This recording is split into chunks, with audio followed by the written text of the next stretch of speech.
My eyes burn! My throat burns! Oh no, I missed! No! Yes! No! God dang it!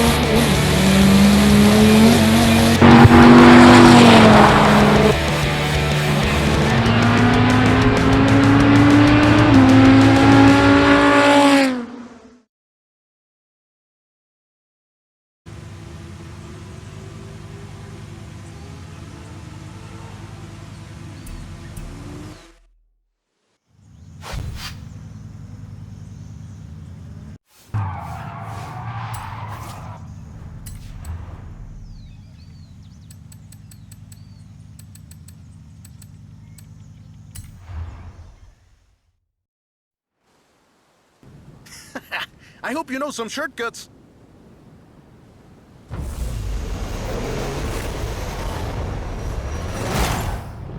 See you at the finish line. Don't make me wait for too long.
What a race! I am actually surprised the first generation still holds up. I'm sure you didn't cheat.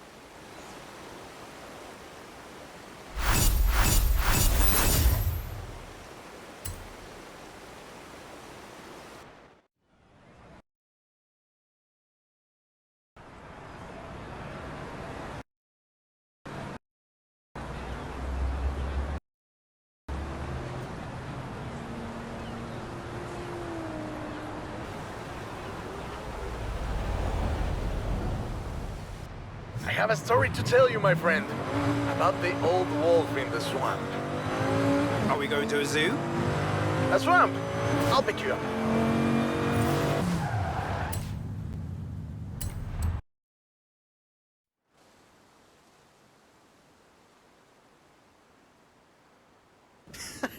I hope you know some shortcuts.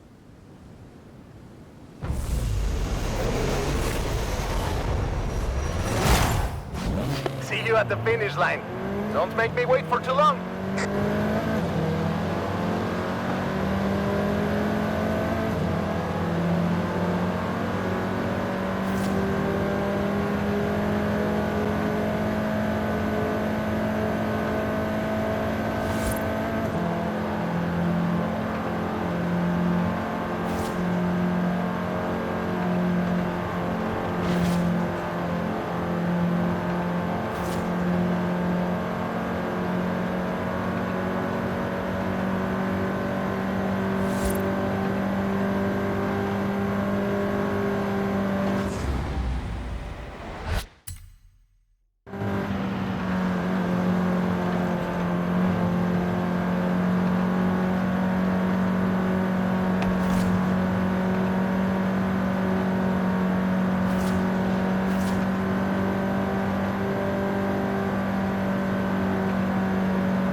Aha, I see what you're doing, but you still can't win.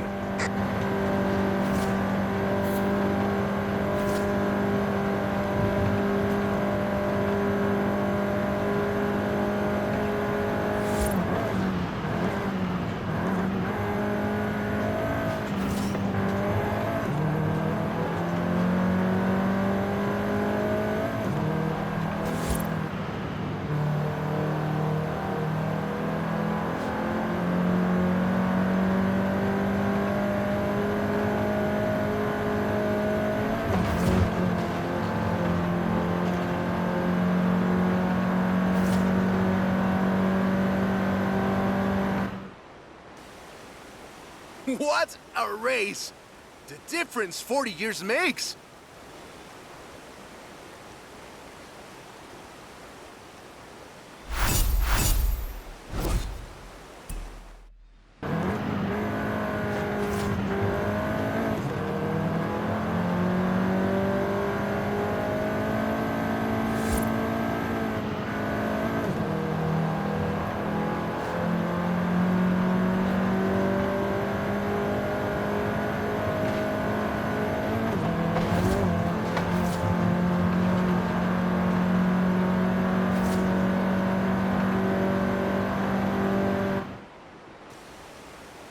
What a race! The difference 40 years makes!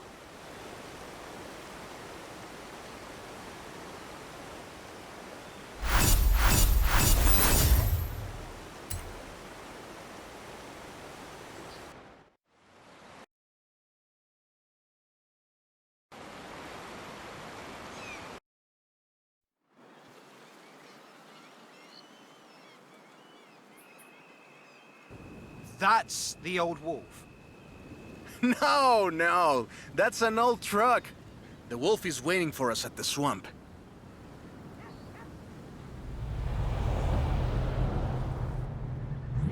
Haley asked us to clear some debris, and I've got just the car. But we need to get there first. Of course! Who do you think I am? The driver who destroyed a record-breaking amount of fences. That's fair.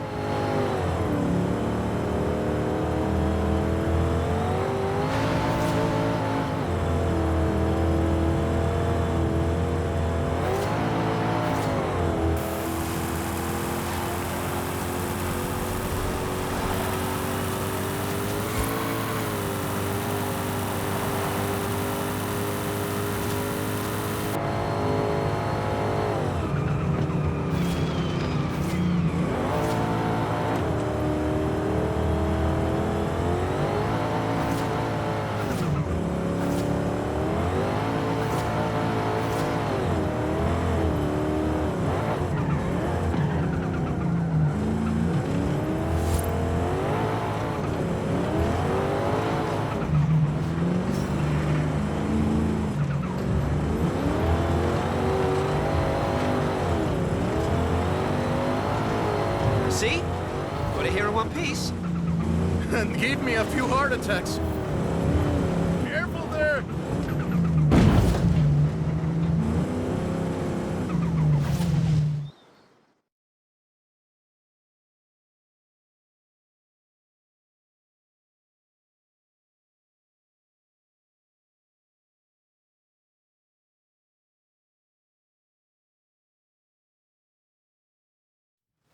And now, let me introduce you to the Ford Lobo.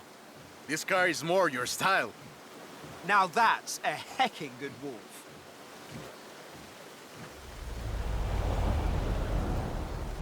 We call it Lobo here. Marketing in this country is outstanding. Let's get to work. See all that Russian stuff? Clear it out. What? No! It's not just an excuse to throw the Lobo around. It is just an excuse to throw the Lobo around. In the 90s, Ford decided that they needed to rebrand the F-150 for the Mexican market. And the name Lobo just has a real ring to it. They started using the badge in 1997, and the rest is history. The Ford Lobo quickly became one of the most popular vehicles in the country. Lobo is still used for the modern Rangers like the one based on the F-150 Raptor you're driving. But we don't just call it Lobo. No. We call it Lobo Raptor. So it's the same car? Now, there are loads of differences, like a dog and a wolf. Lobo only comes in XLT and with higher trim levels. The base version is still sold in Mexico as the F-150. The Lobo is the Elite F-150.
Great.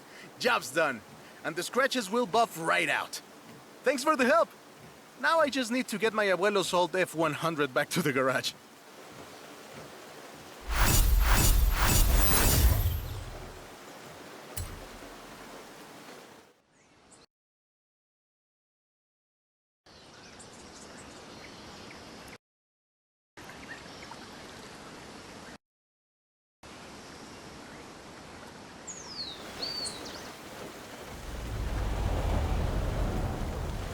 I've got 1,400 horses and I need you to help with them. I think I know what this is. I'll be right over.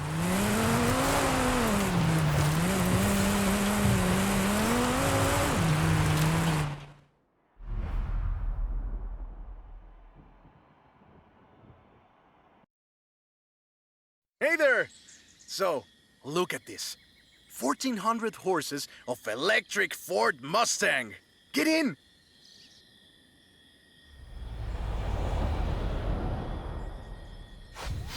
Let's take this down to the beach. Stick it in AWD if you like. There's some nice curves up ahead.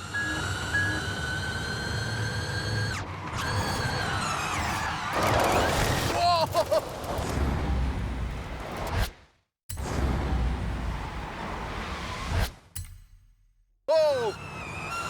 make it go around corners like that? I'm really asking. This is 2021's EV of the year. And it was up against things like the Taycan and the e-tron and the Recharge. It set 3 Guinness World Records, and it's inspired by the beautiful original Mach 1. And I'm telling you all of this because the Mach E was built right here in Mexico at Cuautitlán Assembly. Calm down. I know you like to go fast, but I had a big breakfast. Hey, I have to keep this back. Be careful with it. Cuautitlán Assembly has been building cars since the 60s. And more than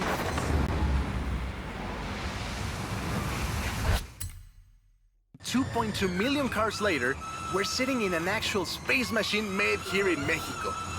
Quite a journey from Cougars and Thunderbirds and F-150s to this. This isn't just a prototype.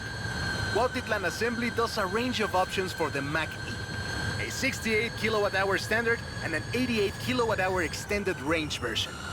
It will give you over 300 miles of range on a single charge.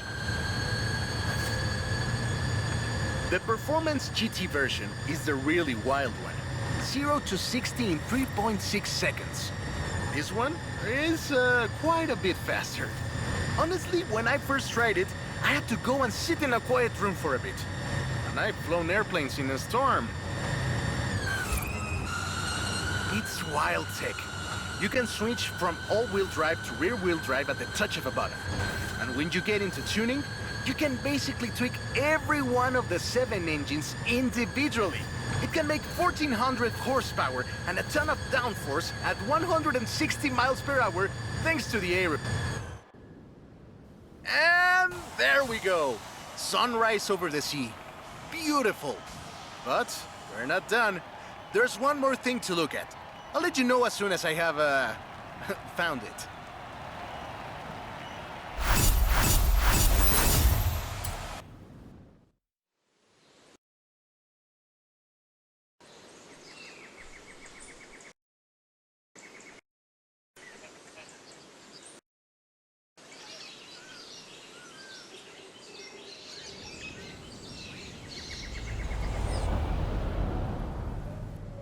Okay, this one will be epic. I found a Porsche Carrera. You know what that means? Racing? And what do you mean, found? In a barn, of course. And of course it's racing. Come meet me at Guanajuato.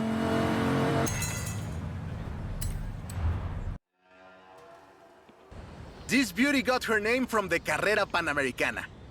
The races don't run anymore, but who can blame us if we take it out one more time? Right? Let's see what this car can do.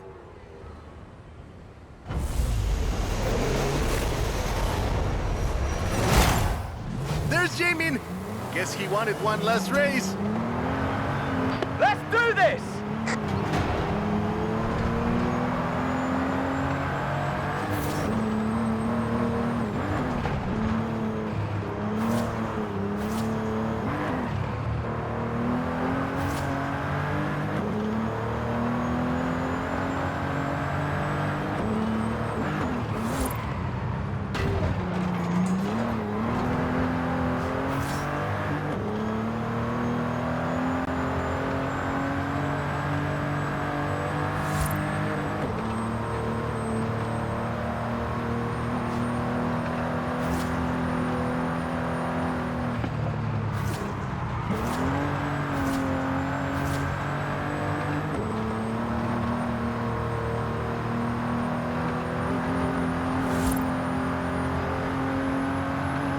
First race had 132 competitors, and everyone turned up. Amateurs to F1 drivers, men, women, professionals, anyone who had a car. Do you know anyone who participated? Aleja thinks Papa Fernando did, but she thinks Papa...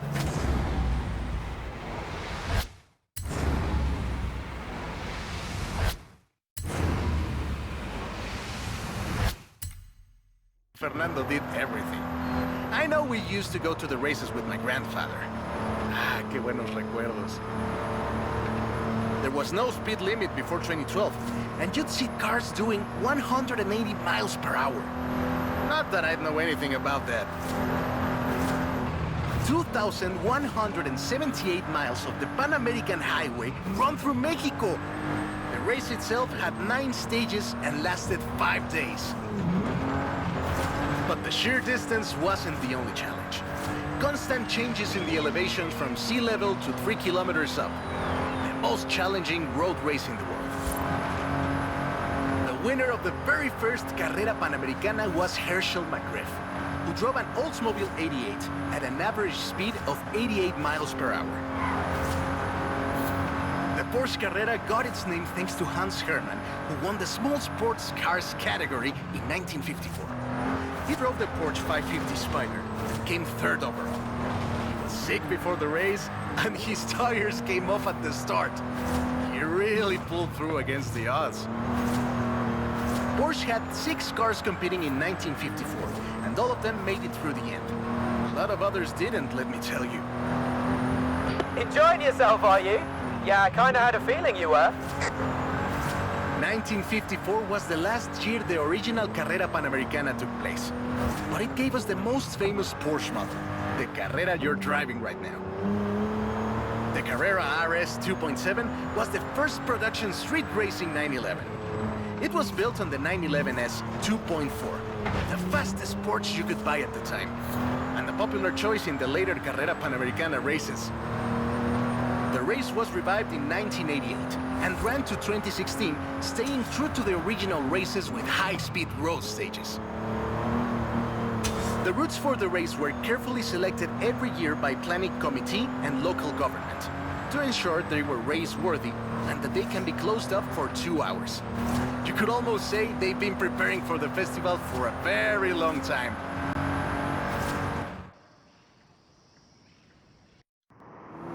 This is Jamie's exit.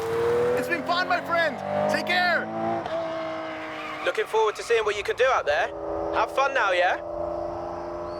Great race. Almost like we did a little Panamericana with a friend. Anyways, hope you had fun with this little stroll through cars hechos en Mexico. It was great! And let me know if you, find any other cars like that.